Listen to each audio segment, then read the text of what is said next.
I'm wearing rose-colored glasses, and it's not just so I get a rosy view of the world. There's actually an artistic reason for it.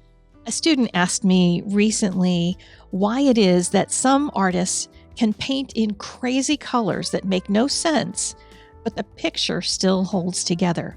Like a portrait where somebody has a splash of blue on their cheek or purple in their hair, and somehow the likeness is still there. I explained it to her in words, but realized that would make kind of a fun experiment for me, just to see if what I think is going on there is actually going on there. And I figured I'd try it. So in the past couple days, I've done a bunch of sketches in gouache, just because gouache will show this better. And I'll show you the before and after. This video is going to be primarily in black and white, so you can watch the values develop. And then at the end, I'll show you all the paintings that I've been practicing on, both in black and white and then in color, along with their reference photos. So let's get started.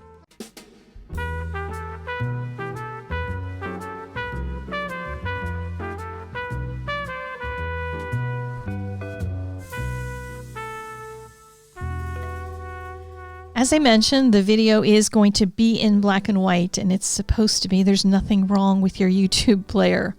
And it's also going to speed up. This is the palette that I'm using. There's a dark, a medium, and two lights. One is cool and one is warm.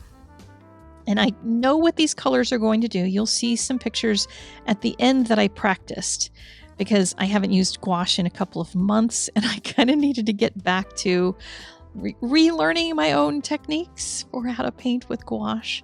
I've just been doing so much watercolor lately and wash and ink and everything that, it was a bit of a challenge. But I got some colors that are kind of crazy colors for this scene, and I wanted to show them to you as they develop on the page, but in values. And looking at it in black and white will show you values as opposed to showing you color.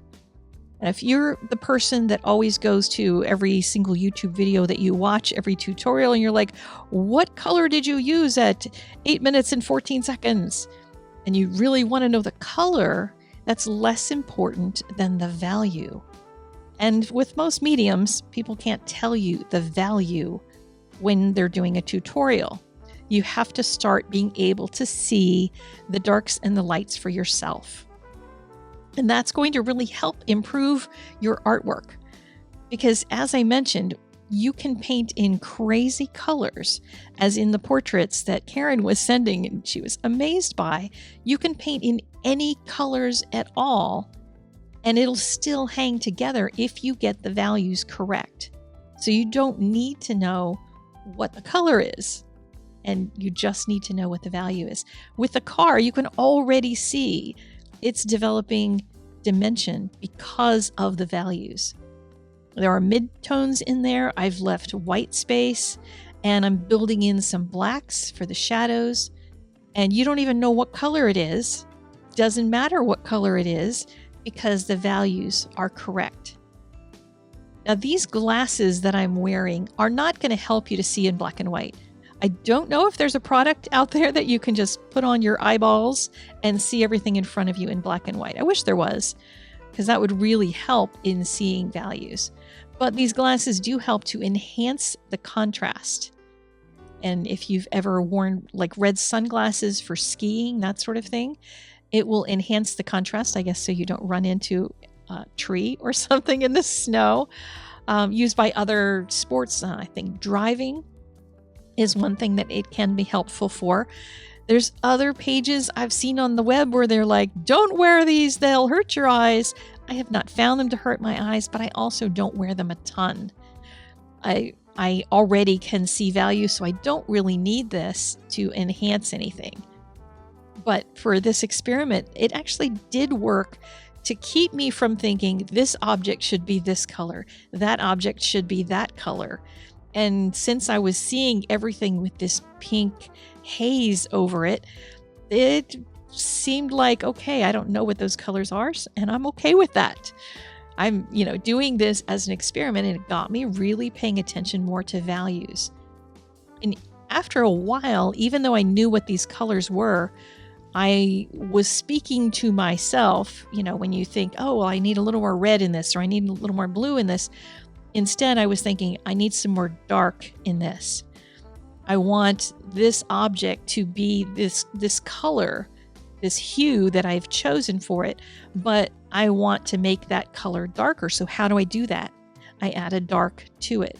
So I would just add one of the darks to it, either the really dark or the not as dark. Same thing when it came to lights. If I needed a little bit of light color, I'd throw some in. And yes, it might be weird when I take the glasses off and I see what's actually going on here on the painting. But, it's an experiment to see how this plays out as I'm going along.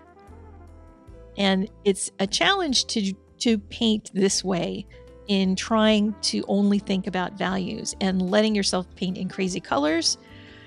If you're able to, it's going to be a lot better for you if you can see in hue, but also value. If you can do both of them at the same time, that's going to give you the best representation of your subject.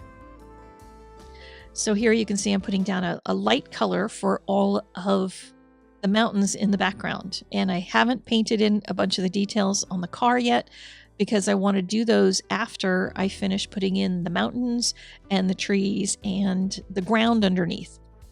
So here I'm just adding in the mountains, trying to add some value to them by going back and forth between the two light colors that I have. And I realized that they were not going to be dark enough, so then I had to add one of the other colors to it. That was unplanned.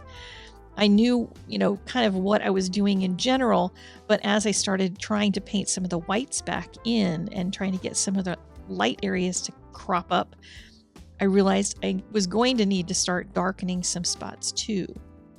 And, every time you do something like this, you're going to end up with surprises, because I didn't really know anymore after a while what I was painting and in what colors.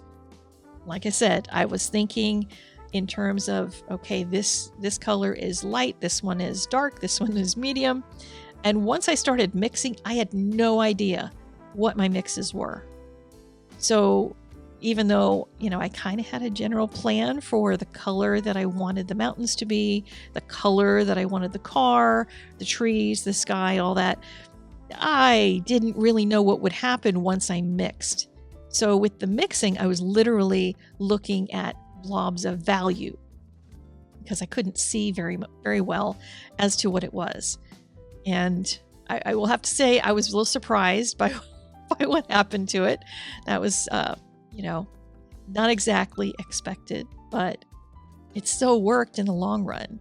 And, this is a thing that as I said, if you can't get a product like these glasses that will make everything in black and white, you can't necessarily challenge yourself to only paint in values unless you paint in monochrome.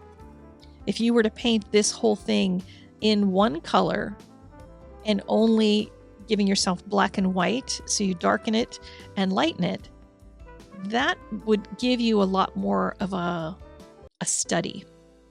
That's called a value study. And if you were to do a value study of this before painting it, you would discover a whole lot more about what you want to do when you get to the color version.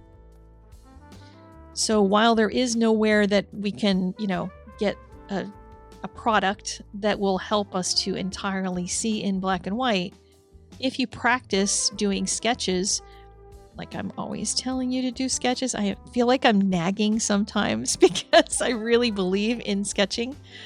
And a lot of my knowledge about value and the reason I can see value is because I've done a lot of sketching in pencils and charcoals and all kinds of different mediums. And if you get used to that, then you will start to see value more regularly. Now, I do know there are some people that have left comments here on my YouTube channel saying they literally cannot see value. Okay, there was me just dropping an extra blob of water on my paper.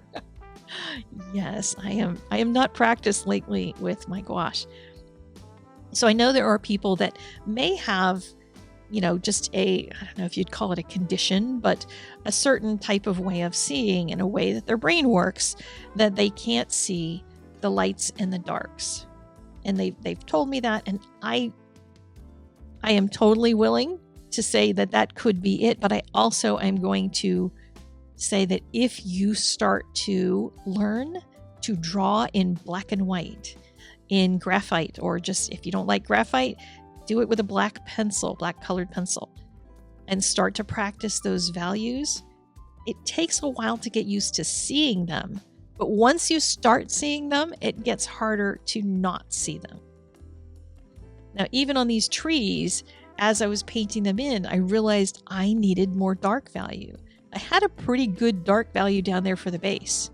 It was not the darkest color, it was the second to the darkest. And you can already see the difference that it's making to put more darks into those darks.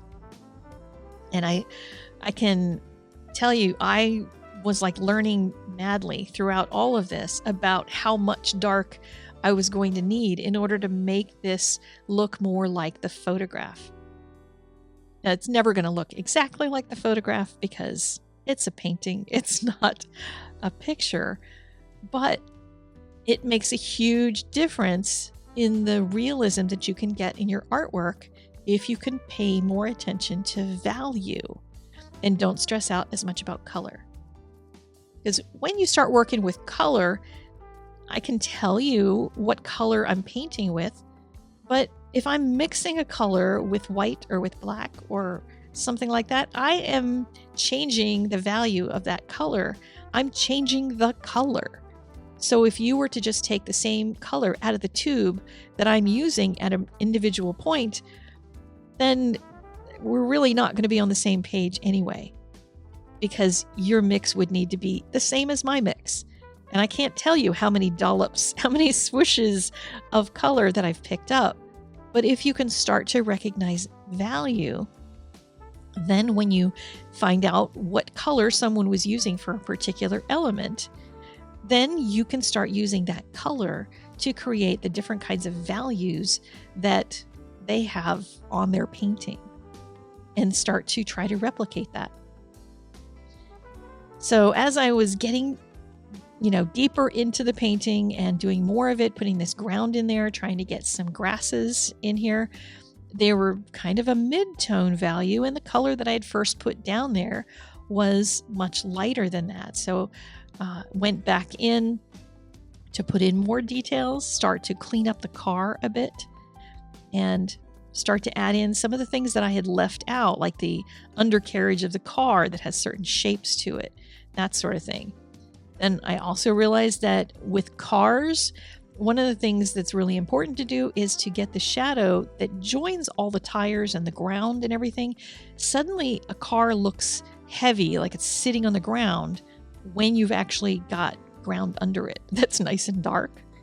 And that's something that in the new urban sketching class that I just launched, I learned a lot about cars because I had decided in that course, since it was urban sketching, I couldn't avoid people and I couldn't avoid cars. And both of them have been avoided by me for many years in my urban sketching. And I realized my sketches had been coming out looking quite post-apocalyptic, as though there were no people and no cars anywhere where I sketched. And you can do it that way because people and cars move around. You can see what's behind them. But in order to get something that looks a little more lifelike, learning how to do people and cars helps. So I studied cars quite a bit. And anytime I did a car that wasn't fully grounded with a shadow, it just didn't look right. So now I know to put plenty of shadow under there. And here I'm just adding in some extra colors, trying to brighten it up. There's a person whose head is hanging out there. Really struggled with that. It just didn't quite look right. I'm not sure if my sketch was off or what. I just struggled with the mirror that was in front of his face and trying to get that to work out. But so far, the sketch is coming along quite nicely. If you look at the reference versus my painting, I have a little more contrast in mine. I've left a little more of the highlights, and I'm going to go back in now and carve in some of the darks because I really wanted to see how much more dark I would need on mine, and what would I need to make it look like it's a shiny car, etc. Now, a quick word about that urban sketching class. It is not in gouache, just so you know. I do have some gouache classes on my website, and you're welcome to check those out. I'll put a link in the doobly-doo to that.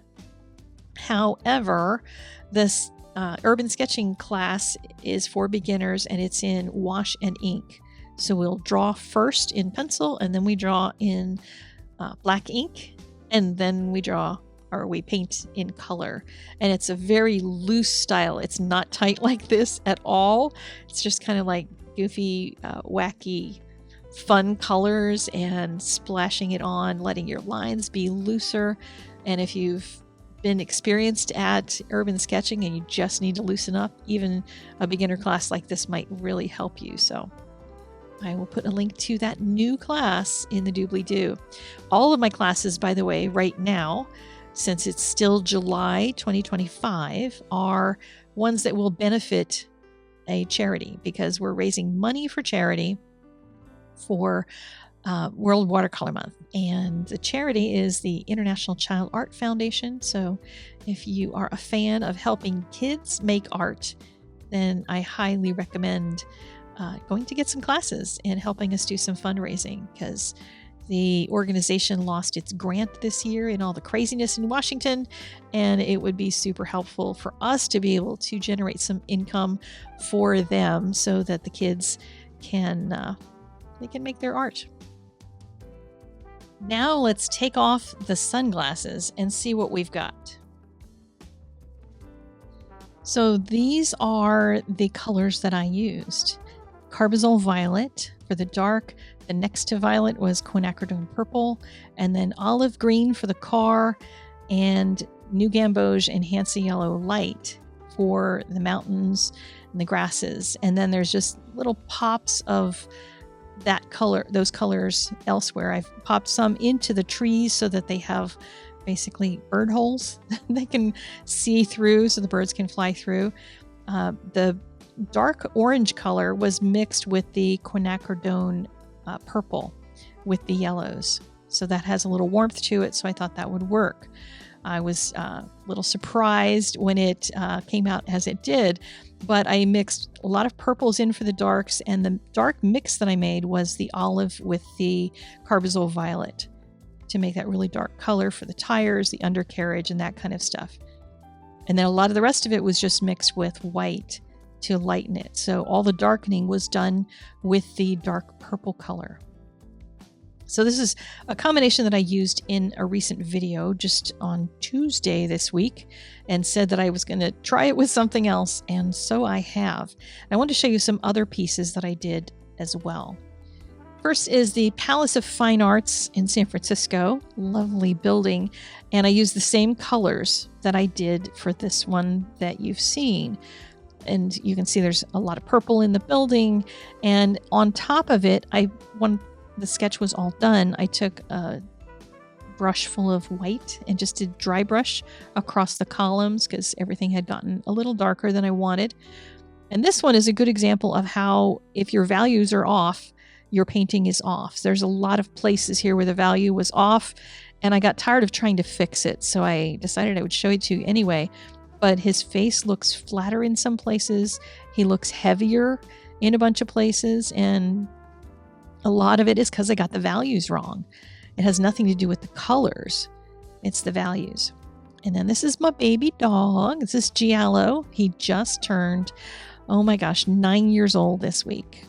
That was him when he was a baby. And I love this sketch. I just thought it was really fun. I didn't do this one blind at all. I was literally just, let me try some purple here. Let me try some yellow there. So I was just kind of throwing color at it. It wasn't until after that I decided to try to literally stare at value. And this tree was the first one that I tried because I had a page in one of my sketchbooks that had some yellow on it already. And since I wanted to use the same combination that I had used in my previous video in watercolor, I just figured I'd try it and turn that page into something rather than being a swoosh of color. So I did. And while there were some challenges with it, it looks like a tree. And the thing that I loved about it so much is the tree trunk.